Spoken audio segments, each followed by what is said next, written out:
como pueblo tuyo que somos, nos reunimos para la adoración de tu persona, para la alabanza de tu gran nombre, para la proclamación de tu evangelio, para exaltarte porque tú eres nuestro Dios.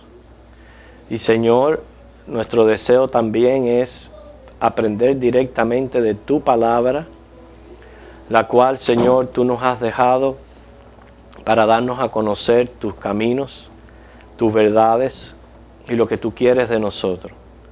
Como hasta aquí, Señor, glorifícate a través de esta clase. Y tú, Espíritu Santo, entre nosotros, ministranos a cada uno según nuestras necesidades. Porque sabemos que tú nos encuentras donde estamos, Dios. Nos traes a ti. Espíritu Santo, convence de pecado, de justicia y de juicio hoy aquí, oh Dios. Y bendice todo este culto que comienza con esta escuela dominical. En Jesucristo oramos. Amén. Antes de comenzar con la clase de hoy, los hermanos que deseen sus exámenes bíblicos se encuentran acá. Después al final de la clase vienen y los buscan para que sepan sus notas, y también hemos provisto la respuesta a cada una de las preguntas. Así que no solamente sabe lo que sacó, sino también las respuestas. Así que después de la clase pueden venir y tomar sus exámenes desde este montón. Pero vamos nosotros a un versículo, a Efesios 1:13. Efesios 1:13.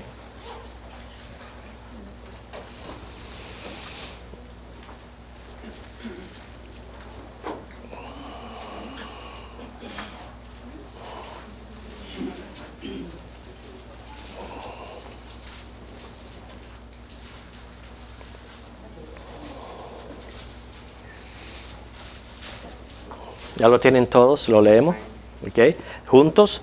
En él también vosotros, habiendo oído la palabra de verdad, el evangelio de vuestra salvación, y habiendo creído en él, fuiste sellados con el Espíritu Santo de la promesa. Ya está ahí. ¿A quién se refiere cuando dice en él? ¿Y cómo ustedes lo saben? Sí, pero ¿cómo lo saben? Ajá, pero ¿cuál es la otra razón? A ver. El versículo anterior termina con Cristo. En Cristo, claro que sí. Esperábamos en Cristo. Entonces, en Él, ¿okay? En Él menciona todas estas cosas. Pero dice, en Él, habiendo oído la palabra de verdad. ¿Qué parte tan importante es esta? Porque nosotros creemos en que Dios salva, pero Dios salva a través de la predicación del Evangelio. La persona, para poder ser salva, tiene que escuchar el Evangelio, tiene que ser expuesta a Jesucristo. Ya que para que una vez expuesta a Jesucristo pueda entonces creer y tomar decisión y ser sellada por el Espíritu Santo.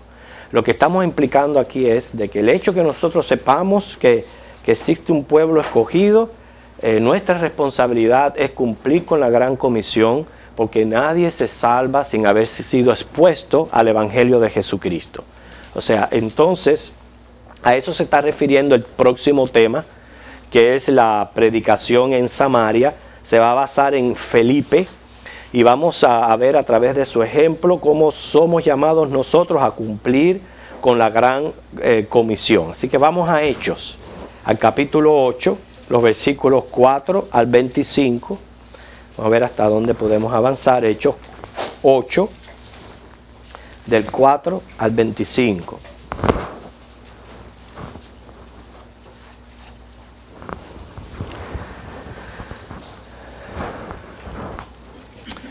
Hubo una consecuencia del martirio de Esteban, la cual fue lo que estudiamos en las clases anteriores. Estudiamos a Esteban y cómo él terminó siendo apedreado.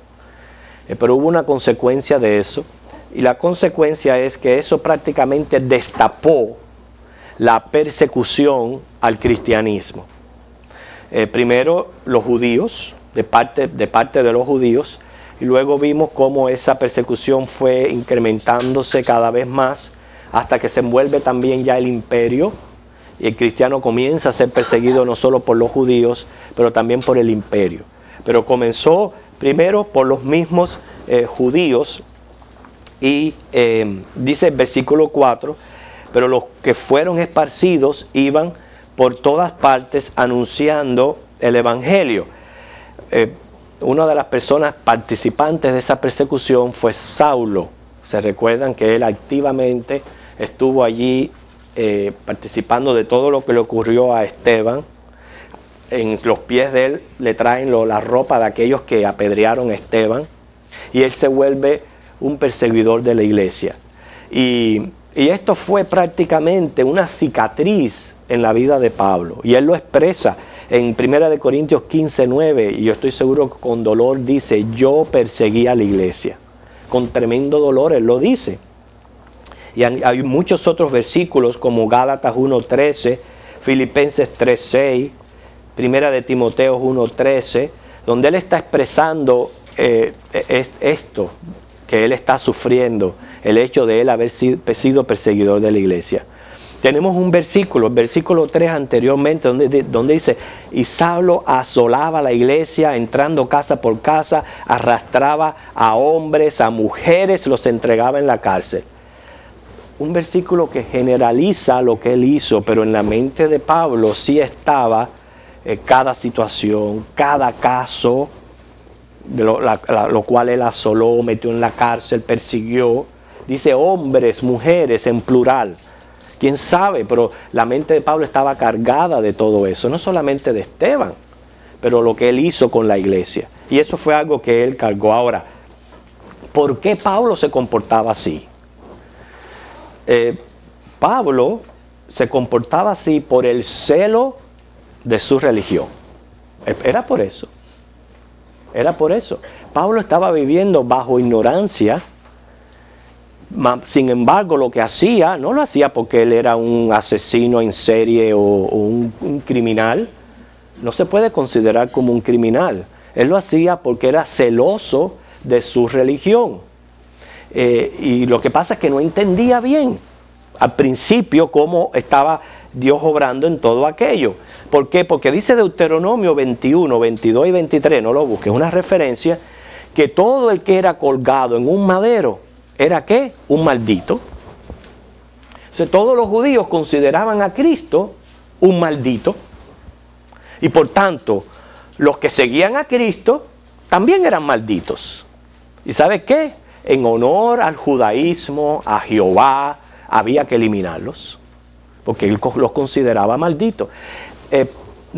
Pablo no se daba cuenta que efectivamente es cierto que el que era colgado en un madero era un maldito porque había quebrantado la ley.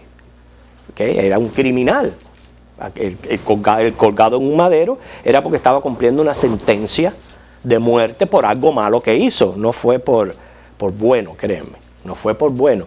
Pero Pablo no se daba cuenta que Cristo, al ser colgado en una cruz, estaba siendo maldito por nosotros.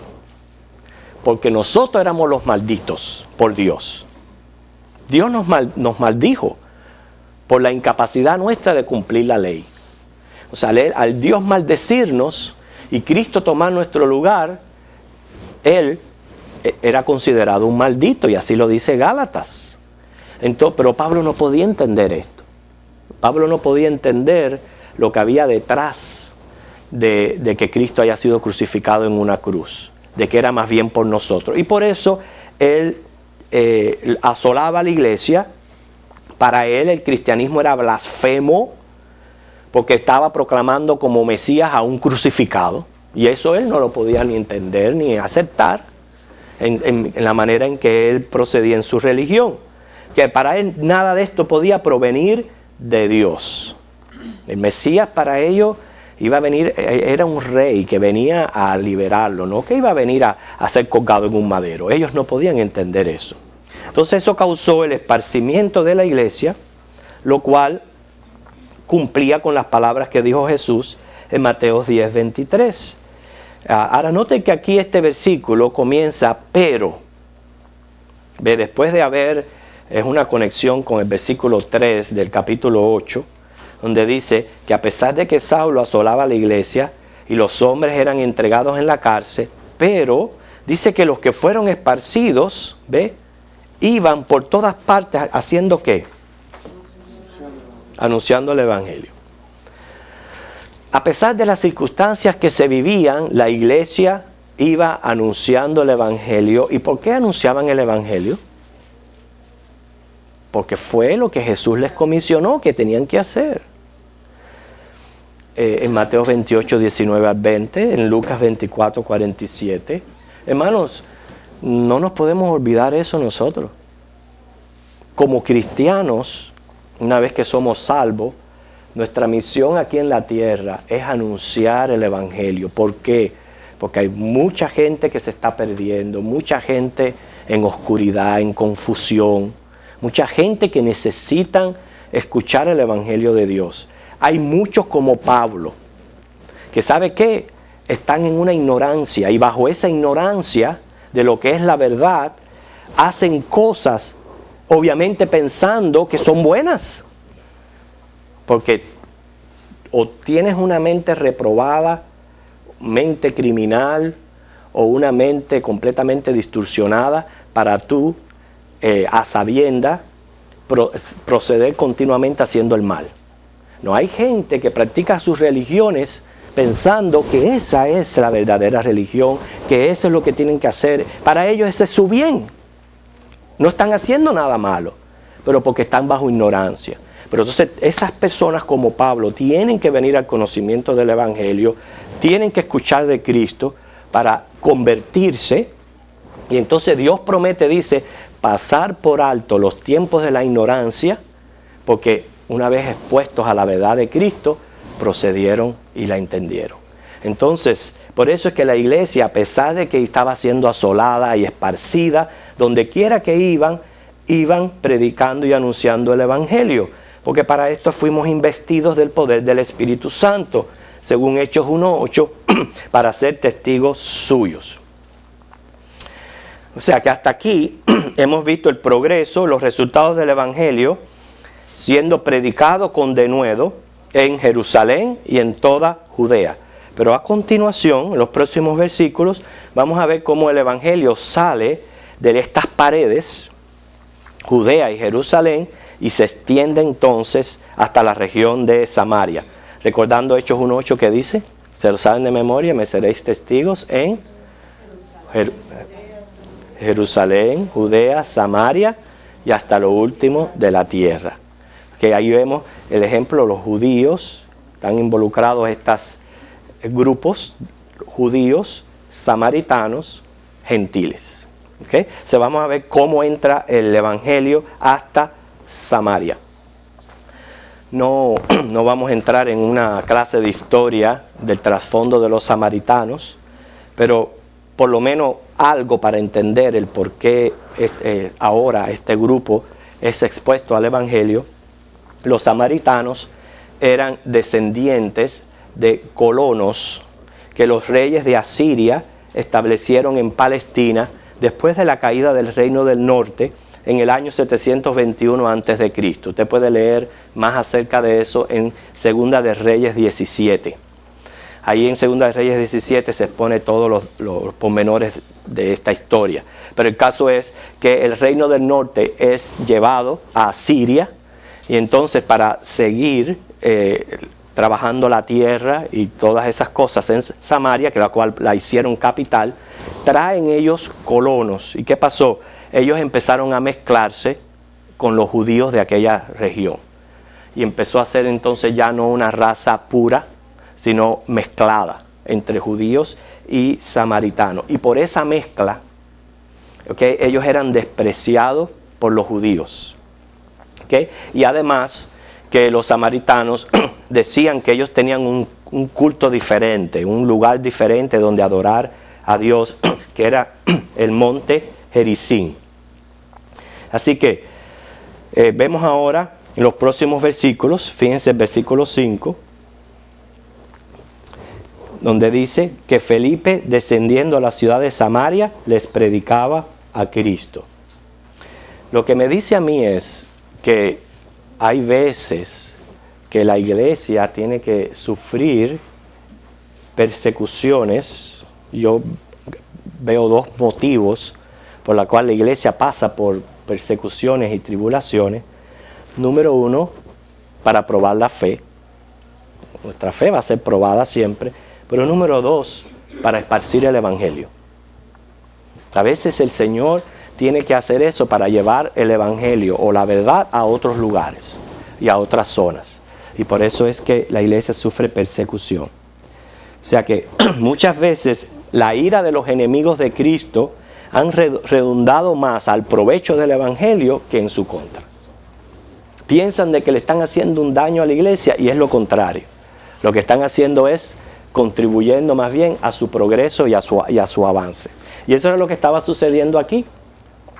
Tienen que salir de ese centro en Judea, de Jerusalén, tienen que salir de ahí para que entonces comenzara el evangelio a ir a otros lugares y a otras zonas. Y lo primero que nos menciona Hechos es Samaria. Entra en escena Felipe. No se trata de Felipe el apóstol, como dice Juan 1:28, sino otro de los varones elegidos como diáconos, en Hechos 6:5. Este Felipe fue uno de los diáconos. Fue el que Dios usó como instrumento para la conversión del etíope. ¿Okay? Confundió a Simón el mago, todo eso lo vamos a ver ahora aquí. Se dice que siguió la obra evangelista en Azoto y las ciudades hasta Cesarea. Y otro detalle de Felipe es que tenía 4 hijas vírgenes que profetizaban, según Hechos 21 del 8 al 9. Ahora, miren el versículo 6. Y la gente, unánime, escuchaba atentamente las cosas que decía Felipe, oyendo y viendo las señales que hacía. O sea, vemos cómo Dios está respaldando la predicación de Felipe con señales y prodigios. ¿Cuáles eran estas señales? El versículo 7. Porque de muchos que tenían espíritus inmundos, salían estos, dando grandes voces, muchos paralíticos y cojos eran sanados, así que había gran gozo en aquella ciudad. ¿Sí? Notemos que uno de los resultados del evangelio es el gozo. ¿Okay? Qué gozo sentimos, ¿verdad? Cuando nos sentimos libres, cuando nos sentimos que estamos salvos, cuando nos sentimos que Dios nos ha sanado, ha hecho milagros de sanidad en nuestras vidas. Todo eso nos llena a nosotros de gozo. Por eso es que el cristiano tiene gozo, y uno de los resultados del evangelio es el gozo, como dice Gálatas 5:22.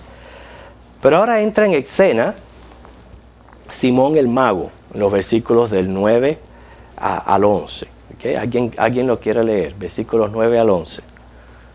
¿Quién le gustaría leerlo? ¿Magdalena? Pero había un hombre llamado Simón que antes ejercía la magia en aquella ciudad y había engañado a la gente de Samaria, haciéndose pasar por algún grande. A este oían atentamente todos, desde el más pequeño hasta el más grande, diciendo: este es el gran poder de Dios. Y le estaban atentos porque con sus artes mágicas les había engañado muchos. Ok. Vemos como que Simón era un practicante de la magia. Alguna de las ramificaciones de la magia es la curandería, la hechicería, la brujería, o sea, todas estas prácticas ocultas que vienen de la magia. Y obviamente esto atrae a mucha gente ignorante. Se dice de que muchas de las cosas que hacen los magos son trucos que aprenden, es cierto.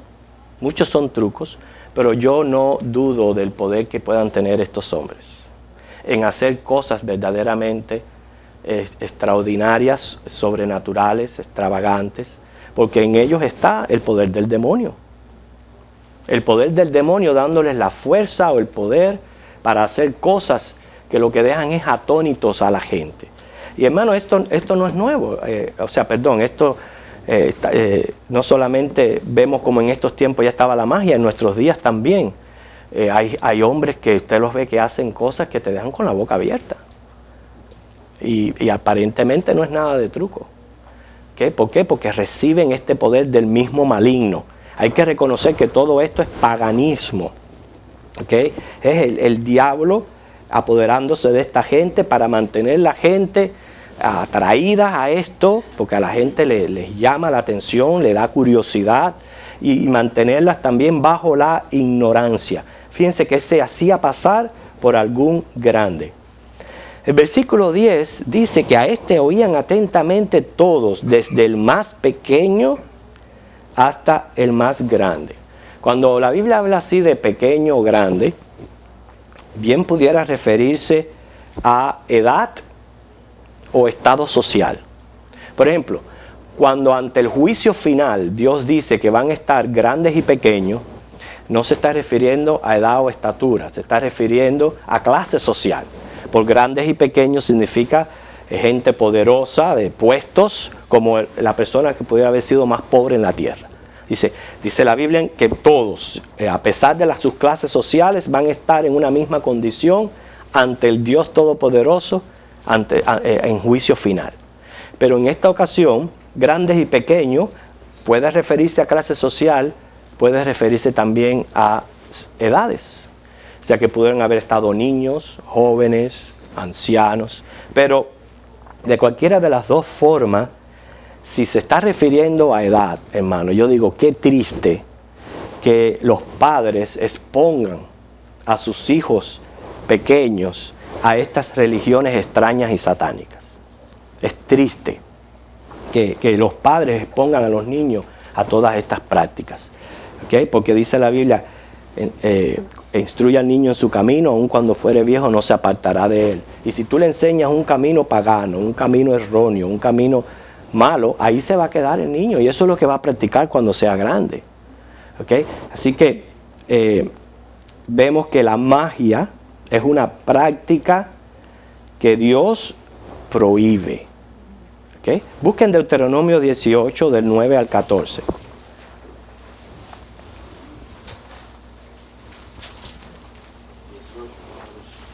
Okay, que lo tenga, lo lee. Deuteronomio 18 del 9 al 14. Cuando entres a la tierra que Jehová tu Dios te da, no aprenderás a hacer según las abominaciones de aquellas naciones.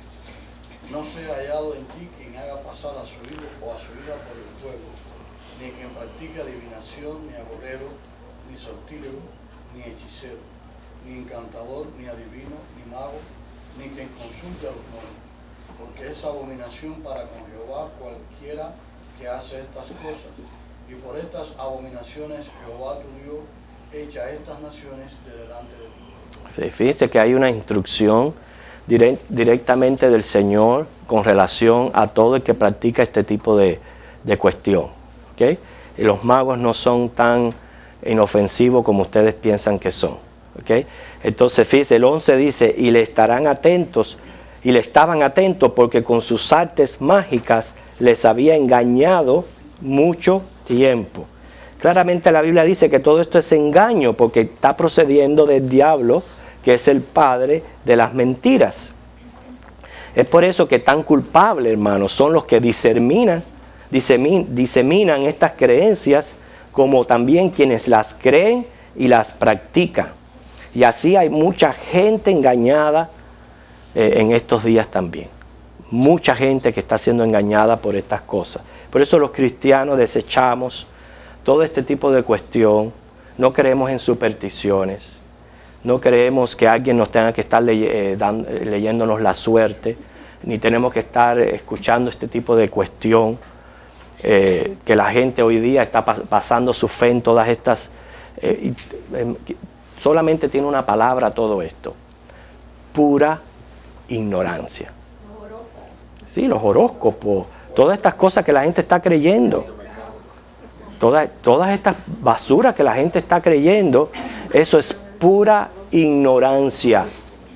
Proviene del espíritu engañoso del enemigo. Y es un espíritu tan engañoso que precisamente mantiene a las personas, por eso es que es tan ignorante, porque mantiene a las personas creyendo cosas completamente absurdas. Porque si a mí alguien me va a decir a mí los números con que yo voy a ganar la lotería, ¿por qué no se la gana toda la semana? Por favor. ¿Ok? Entonces se ve que todo eso es una pura ignorancia, pero lo triste es, todo eso viene del enemigo, no nos debe de asombrar. Y vemos desde qué tiempos eso estaba. Pero la gente que es arrastrada a todas estas cosas es lo que es asombroso, hermano. No. Sí, padre. Ajá. Ay, my goodness. Muchísimos cristianos viejísimos se pararon y fueron, yo soy de estos, dice, ¿cómo ustedes van a ser un signo? Ustedes son del signo de los cristianos son. Ninguno de ustedes tiene signo. Así mismo es, eso es cierto. Si eso fuera cierto, mire, yo soy gemelo, nacimos el mismo día, con 5 minutos de diferencia. A nosotros no nos pasan las mismas cosas. Y tenemos nada más que 5 minutos de diferencia. 5 minutos antes ni 5 minutos No. Usted sabe lo que hay es diferentes temperamentos, diferentes caracteres. Eso sí hay. Pero nada de eso de que yo porque nací aquí soy así, no, nada de eso. Entonces todo eso proviene del espíritu engañoso, ¿ok?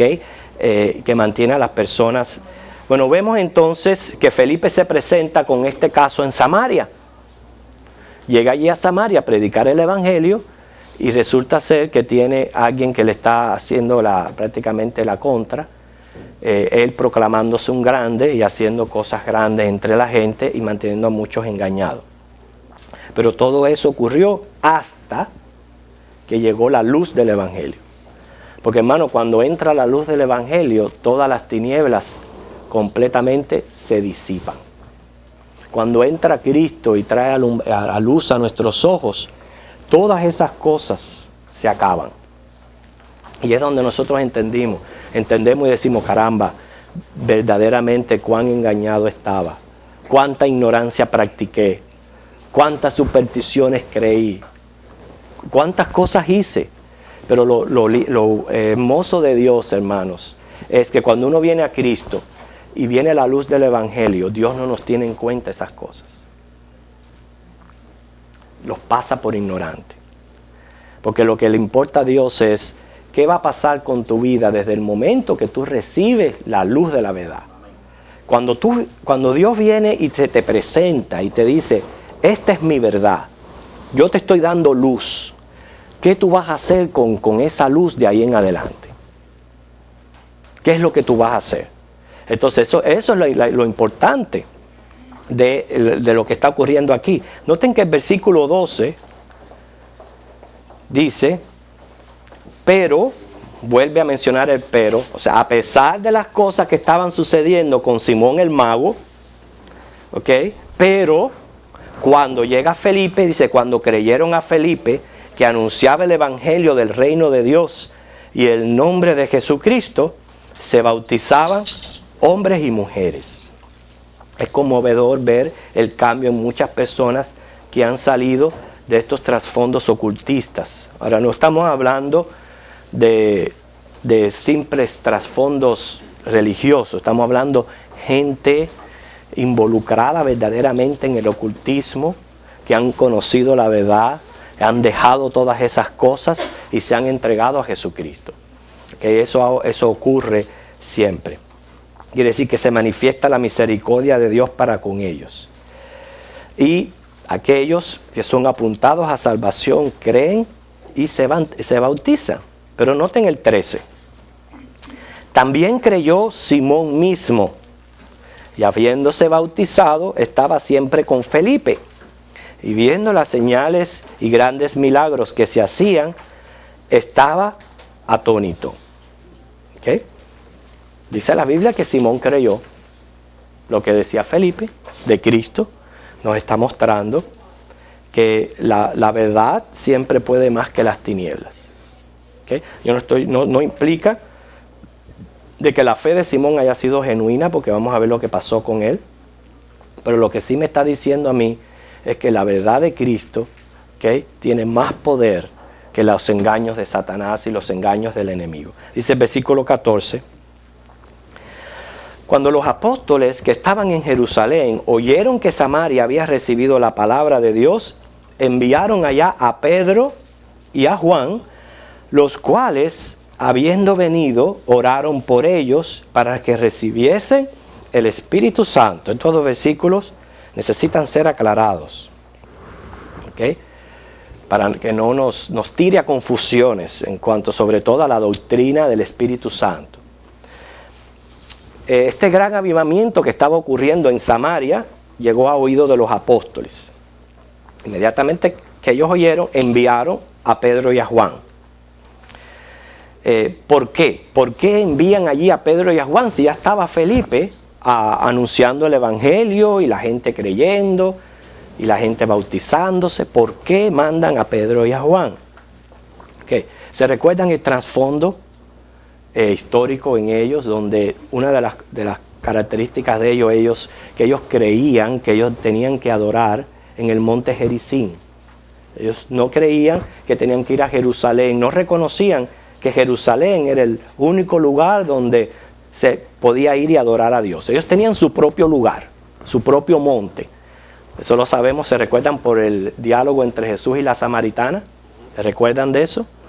Bueno, precisamente por esa mentalidad que había en el samaritano, era bien importante que no se fuera a formar una iglesia aparte de la de Jerusalén, ¿okay?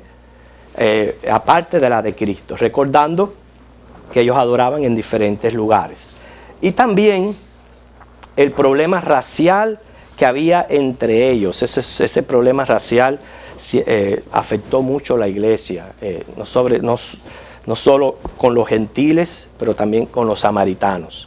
Los judíos, especialmente los judíos, ahora no es para, primero es para los samaritanos. Los samaritanos necesitaban entender que no se podía formar otra iglesia fuera que la que Cristo formó desde Jerusalén. Pero los judíos también necesitaban romper con esas barreras raciales y prejuicios que ellos tenían contra los samaritanos. Y por eso es que recuerdan que Felipe tenía nombre griego, que fue escogido entre los griegos, era un diácono. Ellos no podían permitir que otra iglesia se formara de esa manera, y por eso envían a Pedro y a Juan. O sea, necesitaba esa iglesia en Samaria ser fundada en Cristo bajo las bases, no de un diácono, apostólica.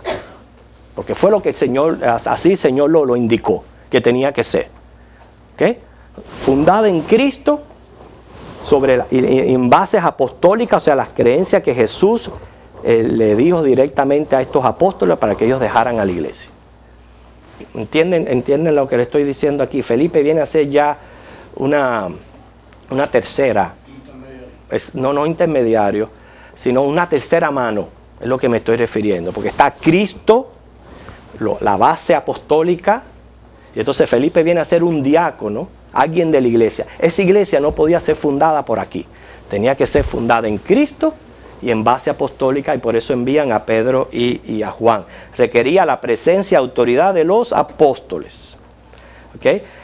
Así que esto fue ratificado por Dios, por el mismo Dios. ¿Okay? Porque miren, el 16, ¿por qué fue ratificado esta decisión por Dios? Porque aún no había descendido sobre ninguno de ellos.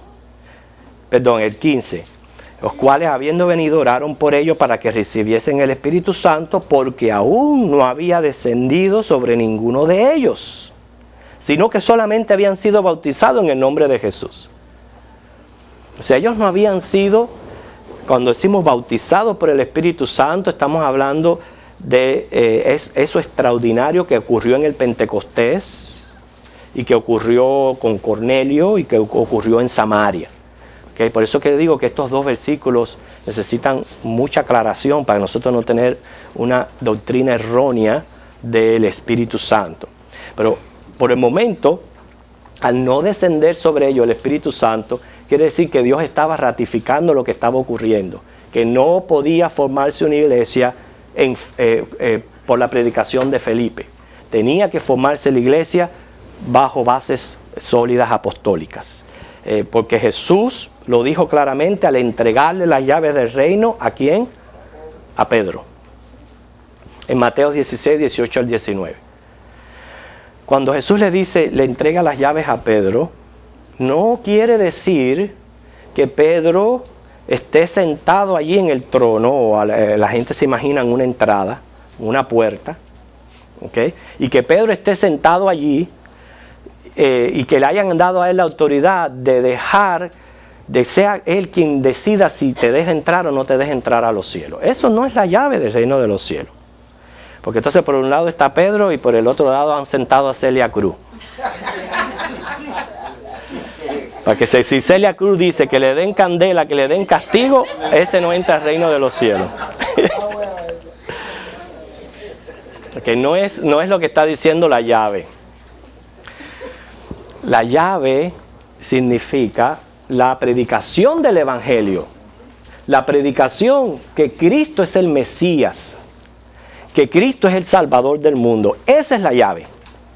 Pero la iba a usar Pedro por primera vez. En otras palabras, después que Jesús resucita y asciende, el primero que iba a predicar el Evangelio de Jesucristo para salvación era Pedro. Ocurrió en el Pentecostés para con los judíos. Va a ocurrir, porque todavía no hemos llegado allí, para los gentiles en la casa de Cornelio. Y en esta ocasión, para los samaritanos, iba a ocurrir que Pedro iba a llegar allí con las llaves del Evangelio. O sea, él iba a utilizarla en el Pentecostés con los judíos, en esta ocasión con los samaritanos, en casa de Cornelio con los gentiles. ¿Okay?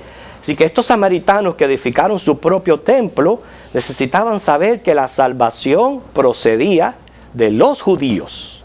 Y lo siento mucho, aunque ellos han tenido otra mentalidad y quizás aferración en contra de los judíos, tenían que entender que la salvación venía de los judíos, como lo tenemos que entender nosotros los gentiles. Jesús es judío y de los judíos viene nuestra salvación. ¿Okay?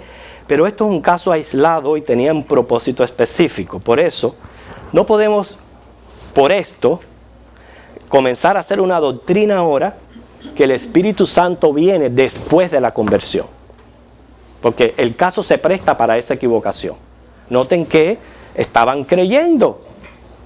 Se estaban bautizando con la predicación de Felipe. ¿Okay? Pero no había descendido el Espíritu Santo.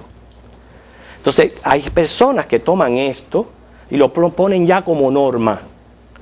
Que le ocurre a todo cristiano. Que la persona cree y un tiempo después entonces viene y es bautizado por el Espíritu Santo. Pero no se dan cuenta el por qué Dios detiene al Espíritu Santo. ¿Ustedes lo han entendido en esta mañana? Las razones por qué. Es que esto es un caso aislado y no podemos tomarlo como norma. ¿Han podido entender eso y verlo? ¿Okay? Según la explicación que nosotros hemos podido dar. ¿Okay? Ya por eso fue que en nuestro versículo clave escogimos Efesios 1:13, un versículo clave para nosotros entender de que somos bautizados en el Espíritu Santo y sellados en el momento que nosotros creemos. ¿Ok, hermano? Sí, aquí se entiende que Felipe estaba bautizando en agua nada más, pero no con el Espíritu Santo. Efectivamente. El arrepentimiento de los pecados. Así mismo. Que no se había recibido el Espíritu Santo en ese tiempo. No. Porque el Espíritu Santo se manifestó en el tiempo del Pentecostés. Hoy actualmente, si la persona recibe el bautismo del Espíritu Santo. El Espíritu Santo cuando acepta a Cristo como su Señor y Salvador. Y después se bautiza en agua. Para simbolismo. Exactamente es lo que estamos viendo aquí. Este cambio de orden tuvo una razón. Ellos se bautizaron en agua. Y cuando llega Pedro y Juan es que son bautizados en el Espíritu Santo por las razones que ya expusimos. No porque iba a ser una norma para la iglesia. Entonces la norma es que en el momento que el creyente cree, es bautizado en el Espíritu Santo y después se bautiza en agua.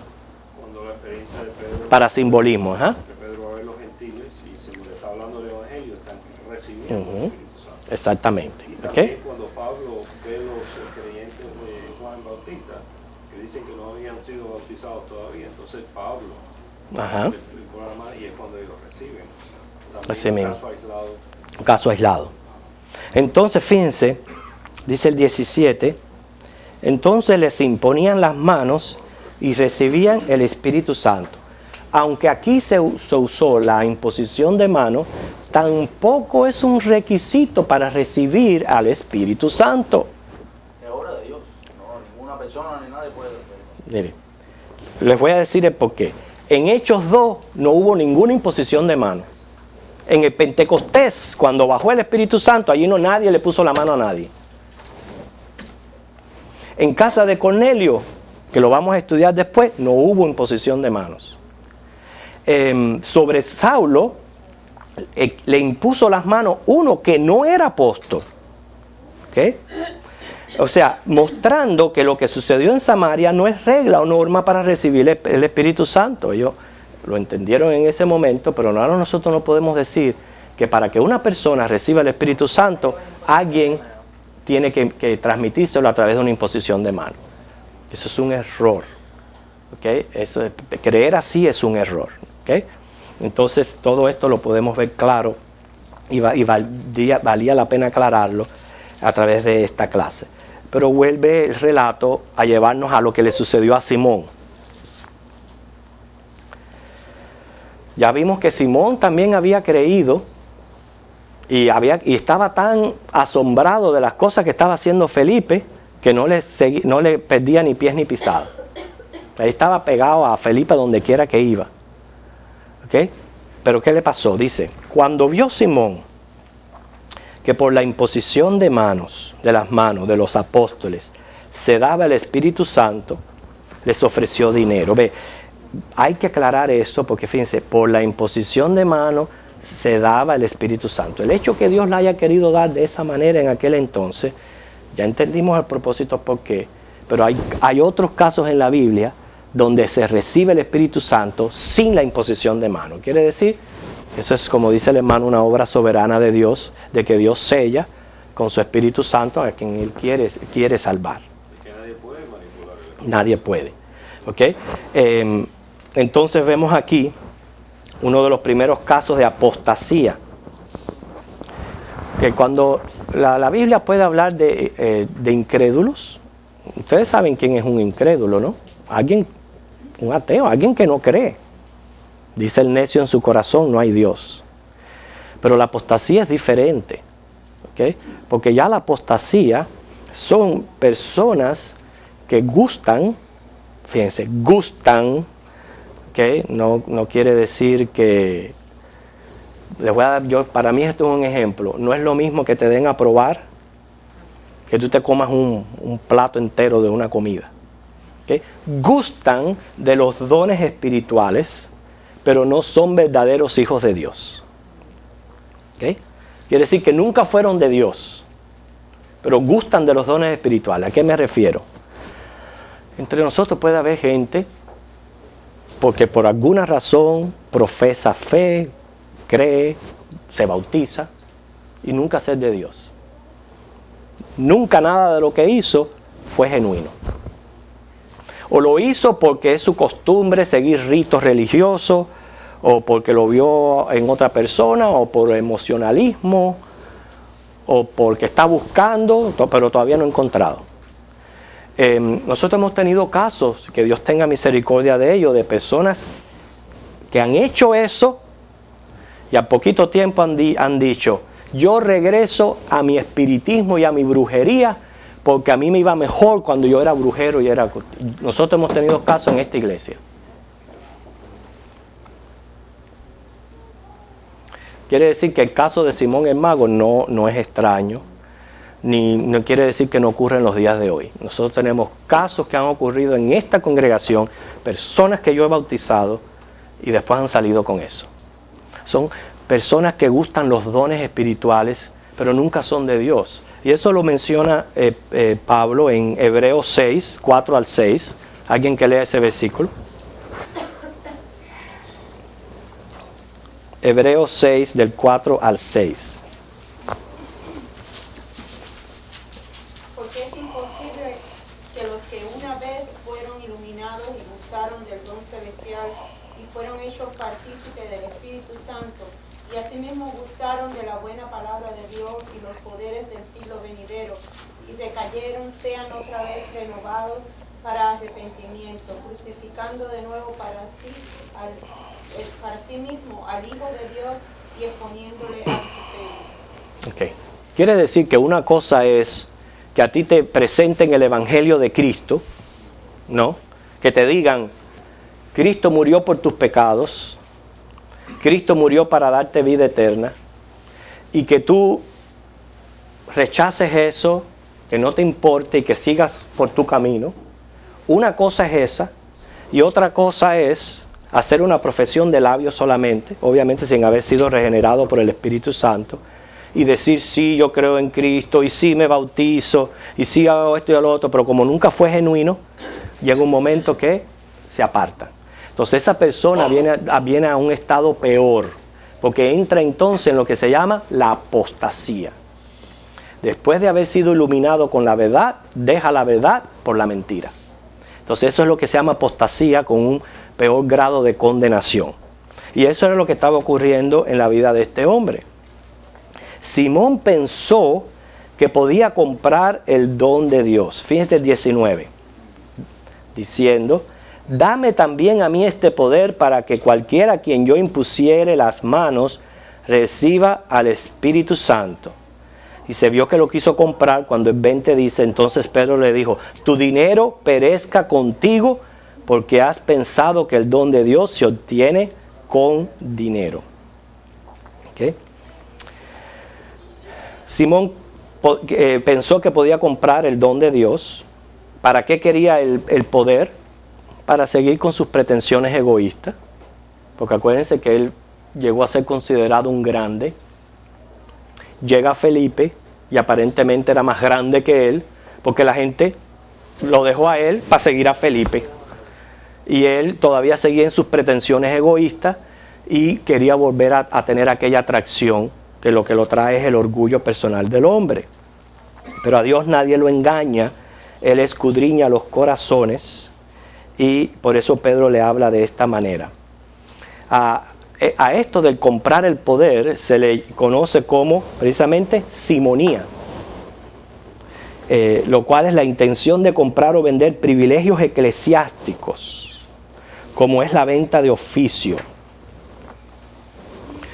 Y por ejemplo, en la historia de la iglesia se utilizaban lo que se llamaban diferentes métodos de impuestos, que con tales se les decía a las personas que ellos podían comprar la salvación, podían comprar perdón, y todo esto es engaño, porque más bien lo que hace es enriquecer el hombre.